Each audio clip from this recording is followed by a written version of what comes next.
let's solve this together. It says 4 raised to power x plus 4 raised to power x equal to 1600. Required to solve for x in this question. Okay?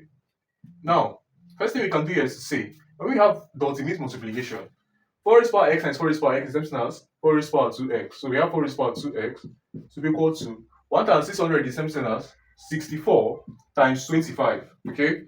Now, so we can write this as 2 squared raised to the power of 2x to be equal to 64 now can be written as 2 raised to the power of 6 times 25 is 5 raised to the power of 2. Okay? Very important. Now, the next thing to do is to multiply both powers. So we have 2 raised to the power, 2 times 2 is 4, x to be equal to 2 raised to the power 6 multiplied by 5 raised to the power 2. Okay? Now, we take the logarithm of both sides. So we have logarithm of 2 raised to the power 4x is equal to logarithm of 2 raised to the power 6 times 5 squared. Okay?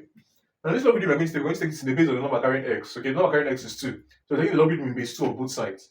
Now this gives us 4x multiplied by logarithm of 2 to base 2 to be equal to logarithm to base 2 of 2 to the power of 6 plus logarithm to base 2 of 5.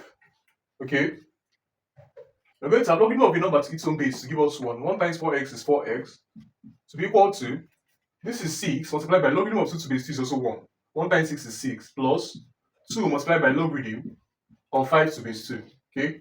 Now finally we have that our x is equal to 6 over 4 rather, plus 2 over 4 multiplied by logarithm of 5 to base 2, which becomes equal to 3 over 2 plus half multiplied by logarithm of 5 to base 2. And this becomes the final answer for x in this question. What's going on, guys? It's watching here editing this video. As you can see, about 99% of you guys are not subscribed to the channel, so please subscribe, like, comment and share my videos, as this helps to push my videos out to more viewers out there. The more you subscribe, the more viewers can see my videos, the more we grow in this community. Thanks for watching, and I'll see you guys in my next video.